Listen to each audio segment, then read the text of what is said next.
Hi friends, welcome to தியா சமையல். இன்றைக்கி என்ன சமைக்க போகிறோன்னா, குழந்தைங்கலேருந்து பெரியவங்க வரைக்கும் ரொம்ப விரும்பி சாப்பிடக்கூடிய ஒரு வெஜ் ஃப்ரைட் ரைஸ் தான் செய்ய போகிறோம். இது ரொம்ப டேஸ்ட்டாகவும் இருக்கும், அதே சமயத்தில் ரொம்ப ஈஸியாகவும் செஞ்சிடலாம். வாங்க எப்படி செய்கிறதுன்னு பார்க்கலாம். அதுக்கு முன்னாடி இப்போ தான் ஃபர்ஸ்ட் டைம் என் சேனலில் பார்க்குறீங்கன்னா என் சேனலை சப்ஸ்கிரைப் பண்ணிவிட்டு பக்கத்தில் இருக்க பெல் ஐக்கானை கிளிக் பண்ணிவிட்டு வாங்க. ஃப்ரைட் ரைஸ் கலரி விடுறதுக்கு வாட்டமாக இருக்கிற மாதிரி ஒரு பெரிய கடாயை எடுத்துக்கோங்க. அடுப்பை பற்ற வச்சுக்கோங்க. கடாய் நல்லா சூடான பிறகு 2 டேபிள் ஸ்பூன் எண்ணெய் சேர்த்துக்கோங்க. எண்ணெய் சேர்த்து நல்லா சூடான பிறகு 4 பல்லு பூண்டை பொடிசாக நறுக்கி எடுத்திருக்கேன், அதை இதில் சேர்த்துக்கலாம்.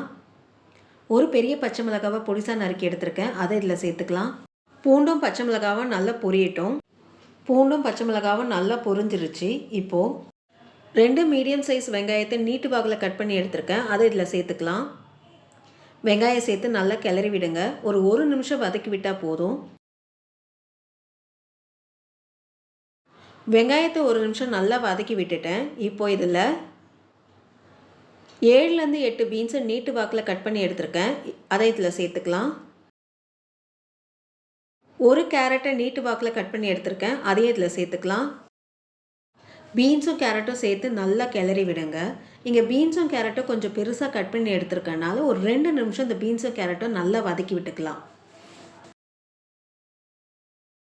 பீன்ஸும் கேரட்டும் சேர்த்து ஒரு 2 நிமிஷம் நல்லா கிளறி விட்டாச்சு. இப்போது ஒரு குடமிளகாவை நீட்டு வாக்கில் கட் பண்ணி எடுத்திருக்கேன், அதை இதில் சேர்த்துக்கலாம்.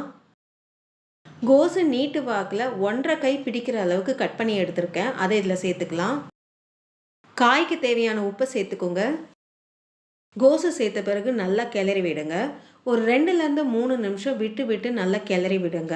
மூடி எதுவும் போட வேண்டாம். காய் ஒரு 75% வெந்தால் போதும். அப்போ தான் அது நல்லா வெந்தும் இருக்கும், அதே சமயத்தில் அது ஒரு க்ரன்ச்சியாகவும் இருக்கும்.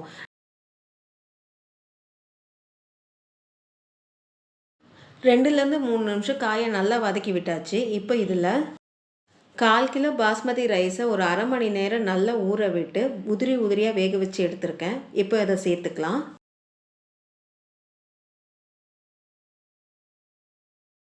சாதம் சேர்த்த பிறகு 1 ஸ்பூன் மிளகுத்தூளை சேர்த்துக்கோங்க. சாதத்துக்கு தேவையான உப்பை சேர்த்துக்கோங்க. காய்க்கு நம்ம ஏற்கனவே உப்பு சேர்த்தாச்சு. 1 டேபிள் ஸ்பூன் சோயா சாஸ் சேர்த்துக்கோங்க. சோயா சாஸ் உங்களுக்கு ஆப்ஷனல் தான், தேவைப்பட்டால் சேர்த்துக்கோங்க, இல்லைனா வேண்டாம். மிளகுத்தூள் சோயா சாஸ் சேர்த்த பிறகு நல்லா கிளறி விடுங்க. கொஞ்சம் பொறுமையாக கிளறி விடுங்க, அப்போ தான் சாதம் நம்மளுக்கு உடையாமல் இருக்கும்.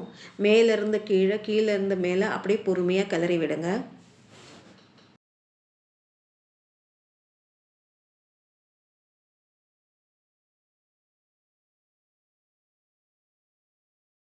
நல்லா கிளறி விட்டாச்சு. இப்போ கடைசியாக ஒரு கையளவுக்கு ஸ்ப்ரிங் ஆனியனை சேர்த்துக்கோங்க. வெங்காயத்தாழை சேர்த்து ஒரு கலரி விட்டு அடுப்பு ஆஃப் பண்ணிடுங்க. ரொம்ப டேஸ்டான ஃப்ரைட் ரைஸ் ரெடி ஆயிடுச்சு. இந்த வீடியோ உங்களுக்கு பிடிச்சிருந்தா லைக் பண்ணுங்கள், ஷேர் பண்ணுங்கள், அப்படியே உங்களுடைய கருத்துக்களை எனக்கு கமெண்ட் பண்ணுங்கள். இது வரைக்கும் என் சேனலை சப்ஸ்கிரைப் பண்ணாதவங்க மறக்காமல் சப்ஸ்கிரைப் பண்ணிவிடுங்க. நன்றி, வணக்கம்.